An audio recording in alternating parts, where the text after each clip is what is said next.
Governor Stitt, he said, we're a model of electoral integrity, and I think so. I would tell you if I didn't agree with that. In tonight's Big Story Breakdown, we're looking into voter data issues, continuing to dig into the DOJ's decision to sue several states, including Oklahoma, for failing to produce full voter registration lists. Fox 25's Emma McAndrews breaks down why the department's doing this and some of the reactions that we're seeing. The Department of Justice announced it is suing the state over failure to turn over voter registration lists upon request. In the press release, U.S. Attorney General Pam Bondi said the lawsuit data is needed because, quote, accurate, well-maintained voter rolls are requisite for the election integrity that the American people deserve. A political professor at UCO is questioning why the DOJ's actions were necessary. We've had voter ID laws forever. We clean out our voter registration list pretty regularly. So I'm not sure why they're wanting the information.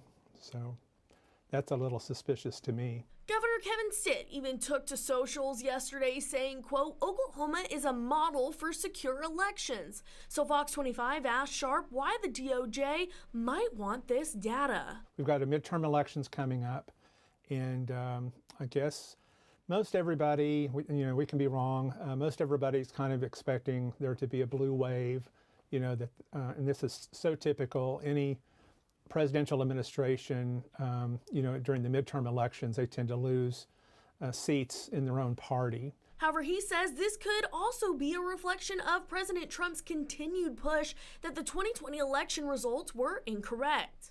But there's never been an election that has been more scrutinized by courts than that one. And not a single case have they come up with any sort of idea, any kind of evidence that the outcome would have changed. So I'm a little suspicious that they're kind of ahead of time wanting to make the upcoming midterm elections look like something happened. Reporting in Oklahoma City, Emma McAndrews, Fox 25 News. Now, Oklahoma not the only state being sued by the Justice Department. Since May, the DOJ has demanded nearly every state and Washington, D.C. hand over election-related records and data. Now, as you can see on the map here, we got more than 24 states that are actually facing similar lawsuits to share election data with the Trump administration. Most of those states include California, Oregon, New Mexico, Arizona, New York, and Minnesota. The most recent states added Utah, Kentucky, West Virginia, even New Jersey in there. Now at least 11 states have provided their voter registration lists, and according to data from the Brennan Center for Justice, those states are Kansas, Texas, Wyoming, and Alaska. We want to hear from you on whether the state should comply and hand over voter registration data. We've got a poll on our Facebook page right now. You can go vote.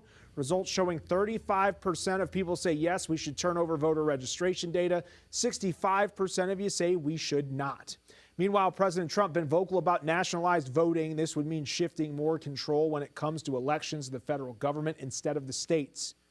I don't think there's a problem. There's no systemic nationwide problem with voting.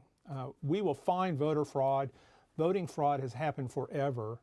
But at least the political scientists have looked at the data, and it's usually evened out. The same amount of Republicans will cheat as Democrats, and the number's always so low.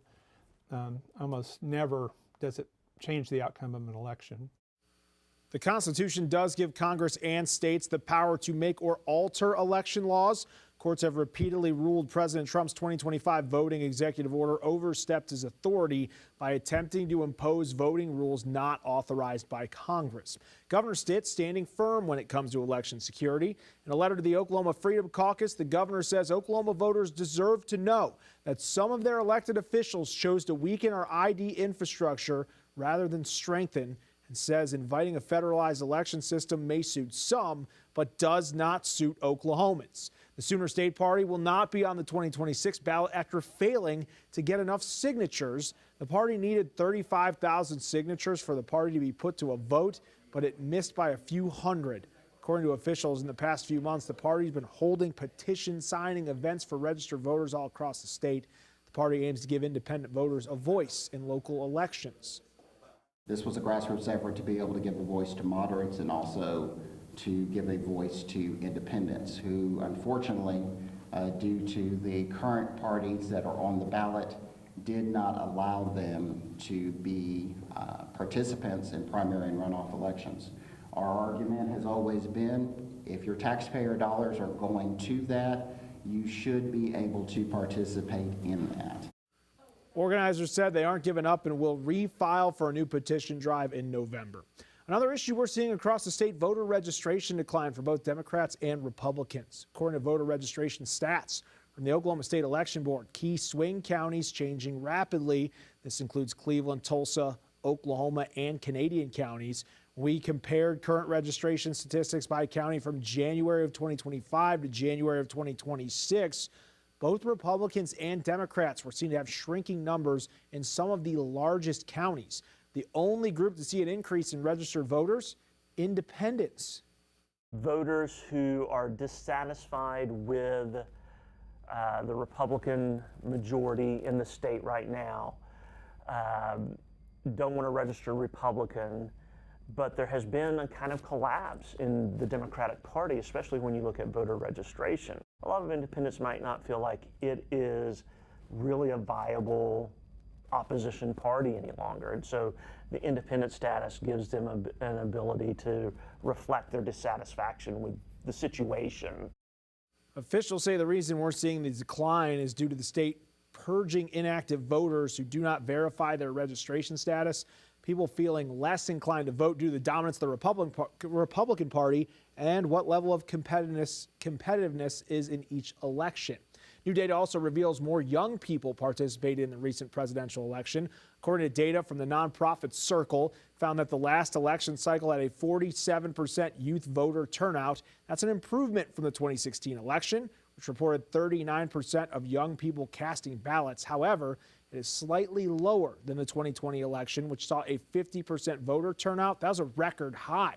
Research also found Minnesota, Maine, and Michigan led the nation in youth voting in 2024, while Oklahoma, Arkansas, and Louisiana had the lowest turnout. That was your big story breakdown. You can learn more about voter data lawsuit here on OKCFox.com. Plus, head over to our YouTube page where you can watch all of our previous big story breakdowns. Scan the QR code on your screen or search OKC.